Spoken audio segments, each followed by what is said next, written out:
Magandang araw mga kaibigan.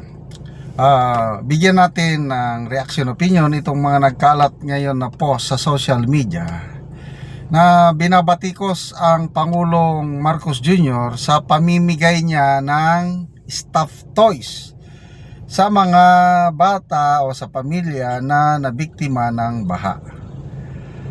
Kaya sign daw yun ng leader na walang common sense o hindi siya makarelate sa hirap ng mga biktima ng baha. Di ba dapat pagkain ang ibigay, hindi stuffed toys. Kaya update lang muna tayo sa fund drive ng Brave 18 Marine, 14 na lang pala. Kahapon nakapagpadala tayo ng 160,000 pesos. Nung una 470,000. Kaya total na padala natin is 630,000 pesos. Tuloy-tuloy pa rin ang panawagan natin. Sa mga gustong mag-donate, GCash number natin, hindi ko nadala yung papel ko. Memorize nyo na lang. 0966-265-8480. Ulitin ko.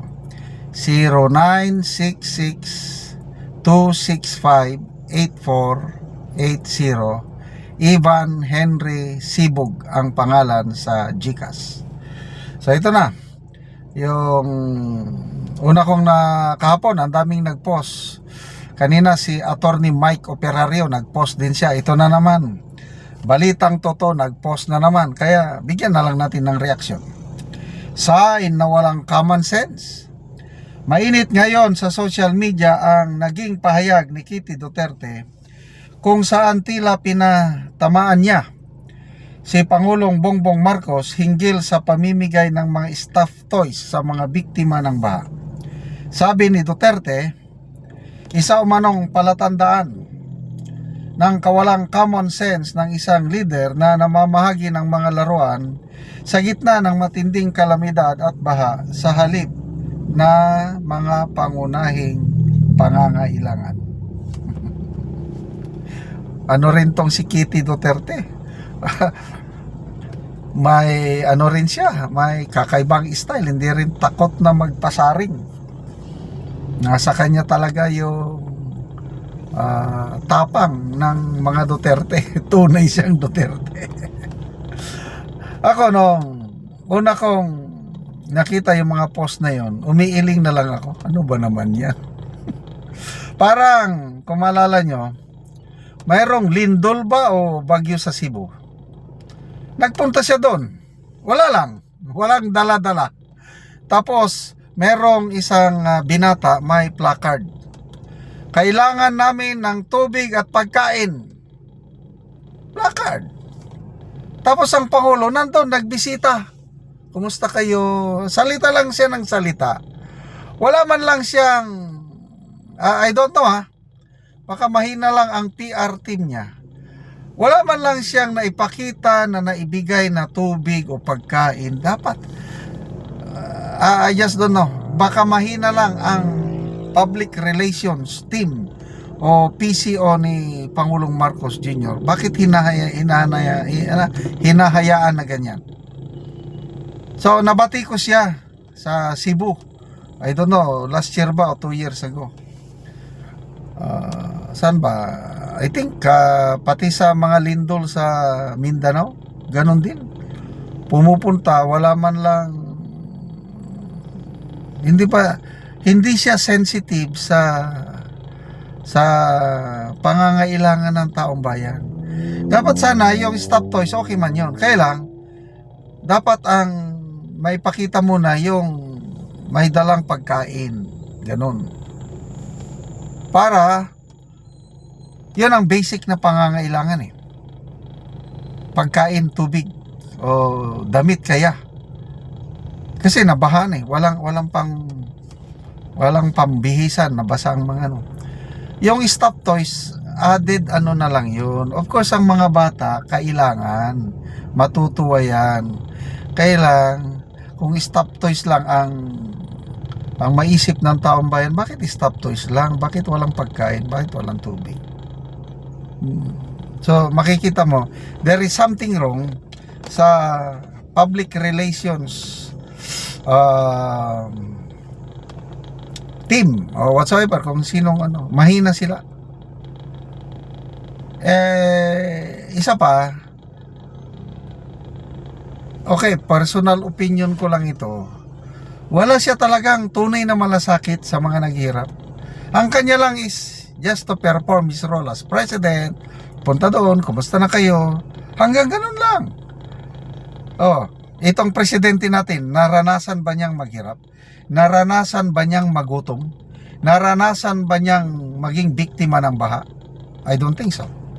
Ako, naranasan ko, biktima ng baha.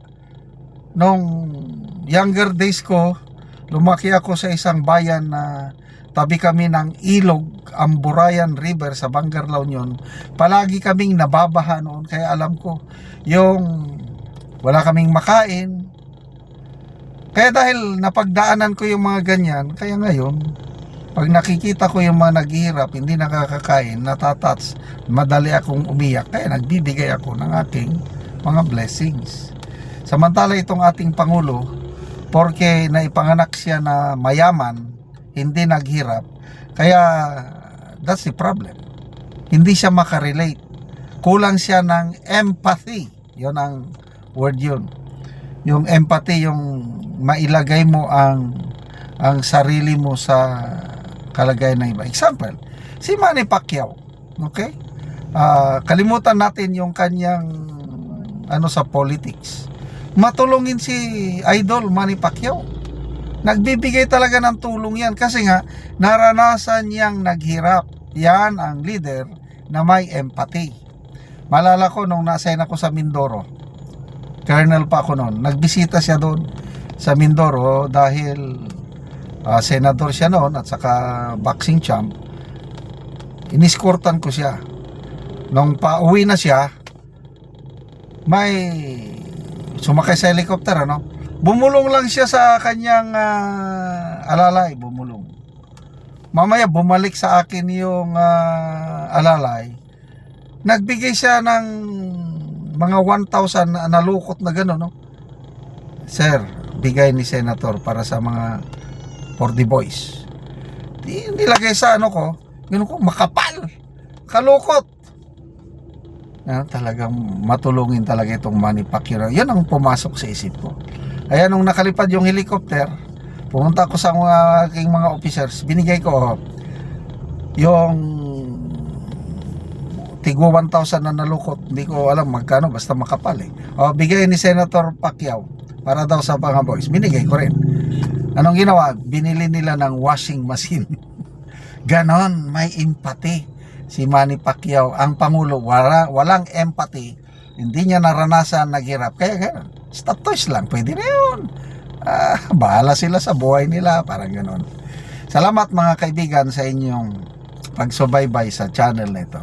Nakakatulong tayo ng malaki sa tribong Talandig ng Bukidnon dahil ang sweldo natin sa channel na ito is pantulong sa tribo. Namimigay tayo ng libreng yero at pako para makapagpatayo sila ng mas maayos na tirahan. Panoorin nyo ang video na ito. Ako sa balay ni Uncle George nga dalupa so muni ang kahimtang sa iyang balay so muni ang ilang natuanan o patulganan. So nag-extension sa dire kay kumay na lang ang ilang space. So muni ang gihatag ni yero TG so wala ka buo. So muni ang itaod na.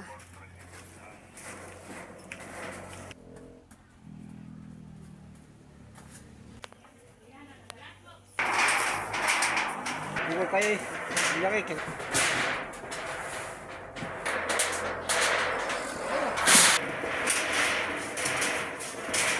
Kung karon naman nagyan si Uncle sa iyang pag-atop sa iyang balay sa iyang abuhan.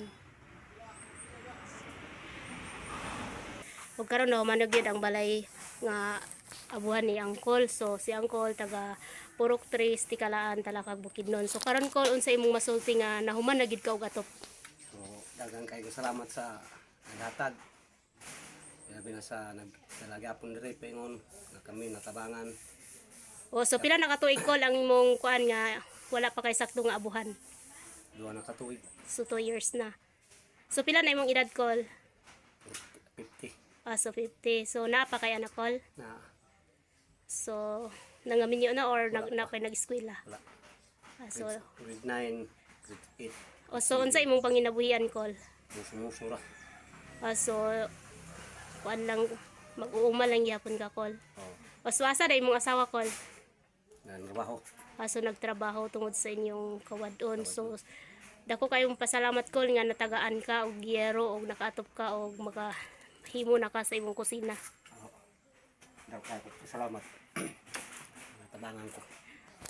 Hinaot ko nga